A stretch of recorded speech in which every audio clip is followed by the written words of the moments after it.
Today we're going to learn about the Russian soul. Now everybody around the world has already heard about the American dream, but in this video you're going to get to learn about the Russian soul without ever going to Russia. Now, we're going to head inside and we're going to be talking about the Russian soul, the American dream, and the Mexican pride, because these things have a lot to do with real life. I hope that you can share this video because it's going to be one of the realest things you hear in a long time. So let's head inside.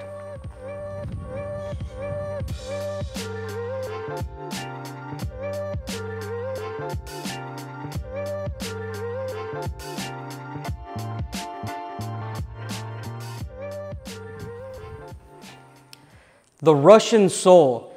I told you guys, this is not something that you're going to learn outside of Russia. You need to go to Russia. But I'm going to be giving you the instructions of what it is, how I found my Russian soul, and how I compare that to the American dream. I didn't have an American dream. That was my mother's generation. A lot of people say the American dream is dead. But you know what? It still lives for some people. But for me, I'm running on a Russian soul now. To start off the video, I want to make it simple for you guys. I'm going to be reading you what the American dream is.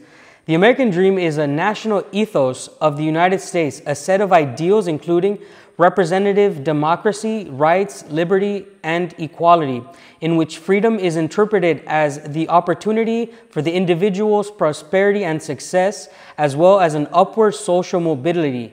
So look, listen, what the American dream is for a lot of people, now that I know them, usually they say, hey, you know, it's money, have a house, have an education, and all these things. To them, that's the American dream. It surely was for my mother when she came from Mexico and she was working hard. Her American dream was to give me and my siblings a better life. And you have to understand that my mom did everything by herself. She was a mother of 5 kids. A single mother in the United States. This is something that brings me great joy to say that she achieved everything.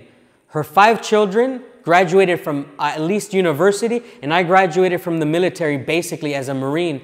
This is her American dream. You know, this for her was something that was unheard of for her generation. None of her sisters, none of her brothers had her children or their children graduate from university. My brother was the first person to graduate with a bachelor's from university. The first in the entire family, all right, of thousands of generations. This is my mother's dream come true. And this is why I tell you guys, the American dream is not dead. Because of people like my mother, who has worked 2 jobs at least her entire life in America. But guess what? All of my brothers graduated from university. I didn't graduate, but I went on to the military and I've made a life for myself. My mother's dream, her American dream, has come true. And it's certainly not dead, not dead for her at least. But I'll tell you what, certainly for me, it is absolutely non-existent. I'm a veteran of the Afghanistan war. I'm currently in Mexico where I'm treating my wounds from Afghanistan. My shoulder's ripped, my back is messed up, my teeth are messed up. And the medical in the United States, the Veterans Hospital, is doing nothing about this. You know, it took 10 years to get an x-ray. I'm going to be showing you clips here and there of me getting physical therapy, going to the dentist. The American dream is absolutely going down the hill for me because I had to leave the country to get any medical attention.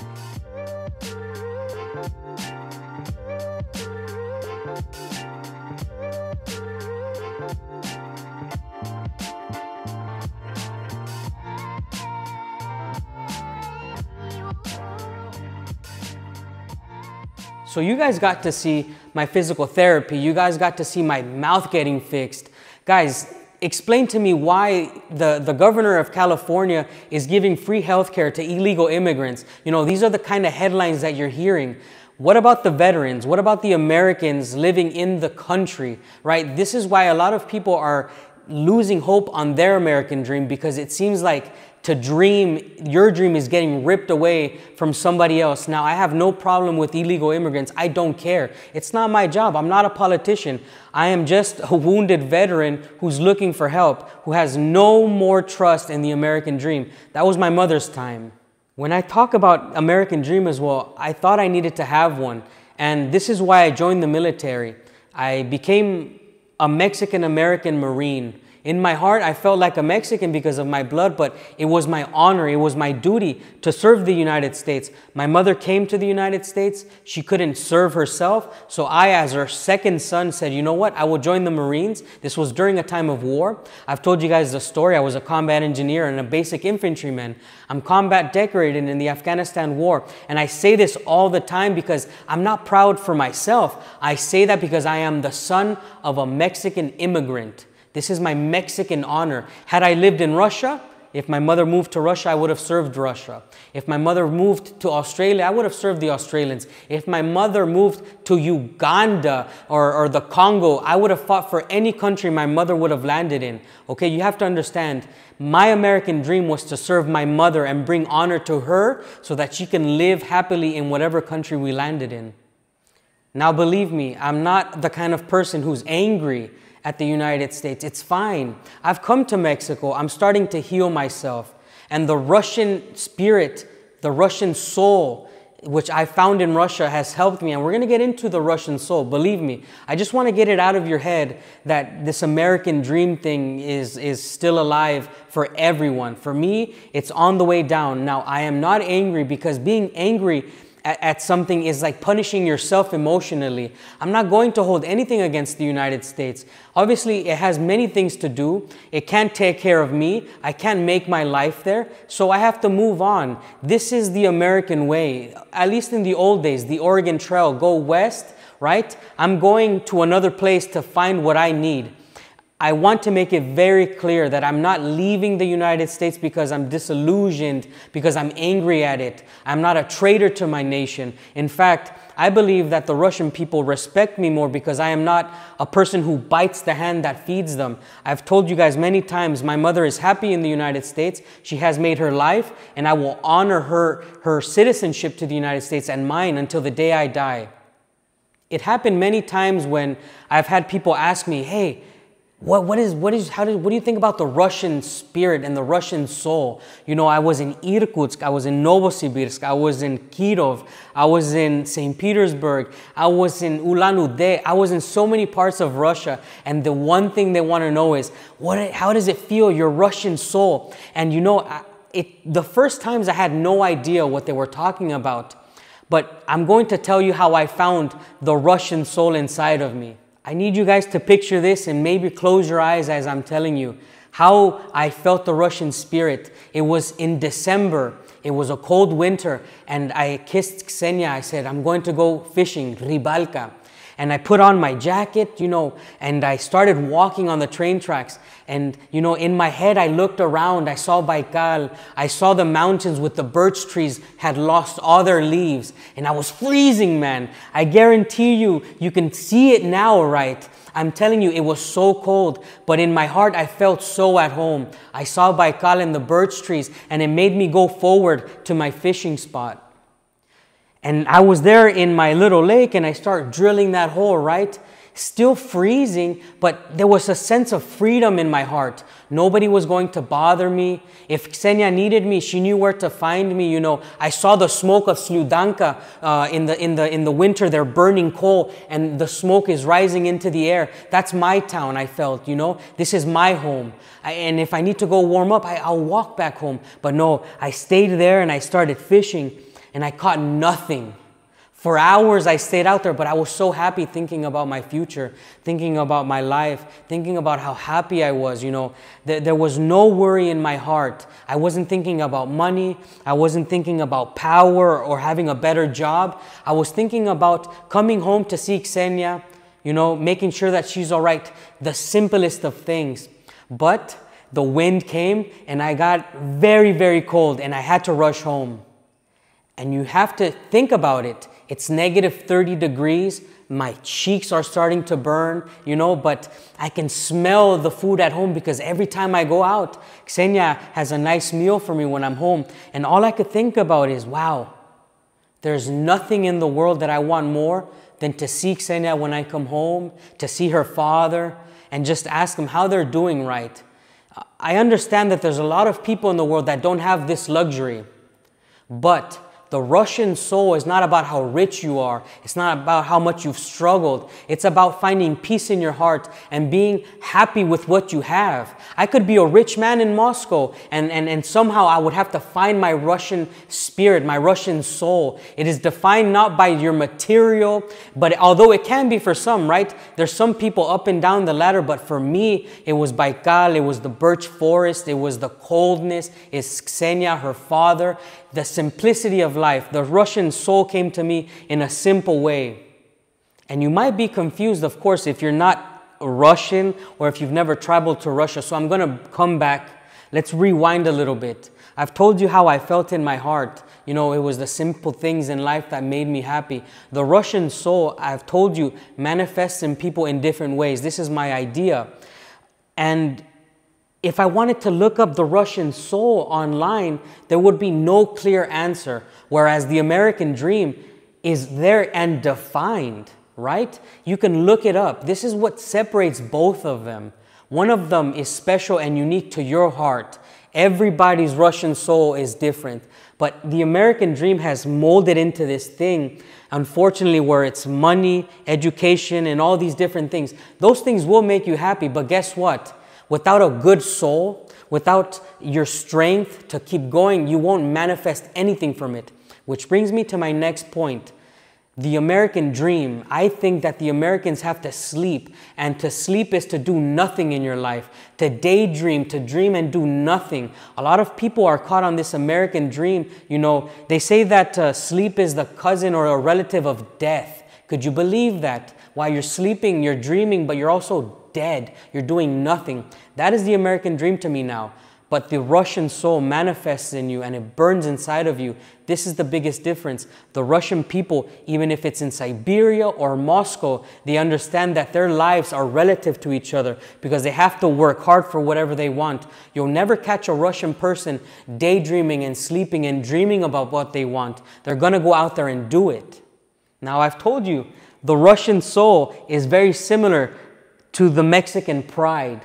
And why do I say that? Well, when I was growing up, my mother taught me that everything that I would get in life, I would have to get by myself. If I was being lazy, she would wake me up and say, hey, get up, get up. You have to start working now. This is the American, this is not the American way, I'm sorry, because the American way, they say work smarter, not harder. Well, the Mexican way is work hard and with honor. And there's a big difference between that and the Mexican way. But the Russian way is very similar to the Mexican way.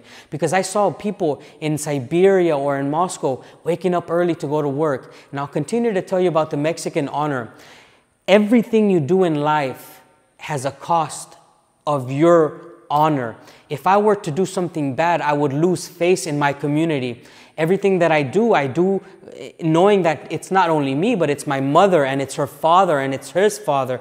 Everything is in line. Respect your elders. Respect the people that you've never met. Respect anybody who's done anything good in your life. You know, this is the Mexican honor. And it translates to everything. If you're going to do a job, do it with honor so that you can bring honor to yourself and to your mother, and it goes on and on. If you're going to teach somebody something, you're going to work with somebody, be a good person. Do not be a fraud to people. We have so much shame, my friends. You know, this is something that I've learned in Russia is the same. I can't go and be a friend of someone in Russia. If I dishonor them and they see that I'm useless, I'm shunned from that community. This is why I tell you, if you're going to visit me in Sludanka, come telling the truth and come being a good person. Now let's bring it back to America and my situation. You know, I could stay in America and make my life. Believe me, I am trained in the arts of being an American because I lived there for almost my entire adult life. I served in the military. I know how to thrive in that society. But I find that my Russian soul and my Mexican honor no longer let me be in that society, because if I do things straight, I'm still going to be outcasted and not taken care of. My wounds have not healed. Mentally, I have worked all my life and I have gained nothing. And I'm not asking you to be sorry for me. I'm just telling you that in America, the balance of things is always shifting. There's always new things that people worry about. The gays want to be free, even though there's no such thing as people being slaves at a widespread, like, it's ridiculous. The gays, the different colored races, the political stuff, you know, it's non-stop problems in America. I don't care about it. My Mexican honor and the Russian soul do not care who you want to lay with in bed. They don't care what color you are. But the American dream, this is all they care about. Hey, I was born brown and now I can't go to school. No, this is not part of my agenda, guys. This doesn't exist in Russia. I'll tell you why, because I live next to immigrants. And I'm an immigrant in Russia. And my mother was an immigrant in the United States as a Mexican. So this doesn't exist in my mentality. This American dream is flawed and it is obscured with mud in the water by politicians, by the local churches, by everybody in power in America throws mud into your water and you cannot see. And you guys don't want to listen and you guys never pay attention. So what am I doing? I'm breaking away from that. I no longer care about the American dream. My wounds will heal in another country. My mind will heal in another country. This is what I'm telling you guys. This is the Russian soul. Okay. I know I can get out of hand, but I want to clarify this again to anybody who's made it this far. Today we've talked about how I am a Mexican American. I hold citizenship to both countries. I am a man who's going to marry a Russian woman. And if my children are born in Russia, it will be my duty to serve Russia or at least be an honorable man in Russia. Why am I telling you that? Because I have the Russian soul in my heart and I have the Mexican pride.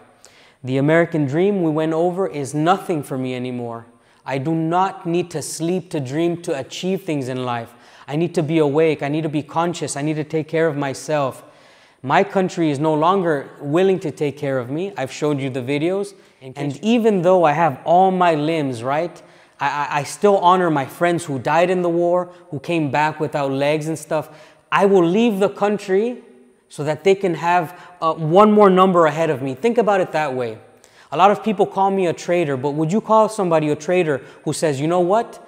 Go in front of me in the line to get help by the Veterans Hospital. I give my place for the rest of my life. I will no longer ask the government for anything because guess what? I am a true patriot. If anybody needs any more help than me, go ahead. Take my place in the United States. Get a better job than me in the United States. It is my pride and honor to have fought in the war. It is my pride and honor to have given my place to an illegal immigrant, to somebody who's ungrateful, to a politician who doesn't care about you. My Russian spirit, my Russian soul, and my Mexican pride will carry me further anywhere, in any country. I can no longer do it in the United States. I am recording this in Mexico. I am waiting for my Russian visa. Of course, I will come back to the United States to visit, but I will no longer put my hands out because I am filled with shame. The last time I did hold something was a rifle in Afghanistan for the United States like this.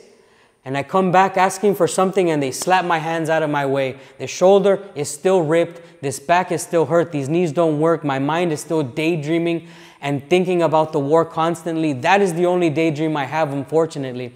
And it's not because I'm sad about what I did in Afghanistan. No, it's because I was programmed to love the war and love being amongst my buddies. And guess what? If I was offered to go back, I would. That is just the mentality of the beast. There's no problem in admitting it, my friends. That is just the way of the warrior. But I'm curious, guys. If you've watched this and you've heard what I've said, do you think I'm wrong in wanting to leave the United States? Do you think that I've lost my honor? Am I a traitor? Tell me everything. I will read every message from Russians and non-Russians, from Americans, Canadians, Australians, from anybody in Africa and Asia and South America. And if you have a penguin who knows how to use a cell phone in Antarctica, I want to hear from you too. Africa, please make sure that you're writing in English because some of these languages I cannot translate. But Europeans, Asians, South Americans, North Americans, Australians, everybody, please write to me. Let me know what you think. Now, before we continue, I want to let you guys know that everything you write in the comment section, I'm going to read. And it doesn't matter if it's negative to me, but guess what? It's good to have conversation amongst each other. I hope that you guys are not fighting. If you read something that's disrespectful, you don't beat something by arguing with them and being angry. Remember, being angry with someone is a curse on yourself. You're only holding the burden that they've given you. So perhaps intelligently debate with them and learn something new. I wanted to mention as well that the Mexican people, everywhere we walk, my father tells them, hey, it's my son. He just came back from Russia. And their eyes go, bling. You know, we have little Mexican eyes, but when you tell them Russia, their eyes open and their ears are open because they want to know everything about Russia. And even though the news is saying, you know, there's a conflict there and don't go there, I know a lot of Mexican people who wish to visit. And I'm telling you guys, you who are Russian, please come visit Mexico. And everybody else, please come visit Mexico. We would love to have you here. I wanted to add, you know, the next episode on Sunday is going to be showing you guys what a Mexican ranch dacha is like in Mexico. So you're going to want to watch out for that video. You're not going to really expect what's going to happen if you've never visited Mexico. So it's a time to learn.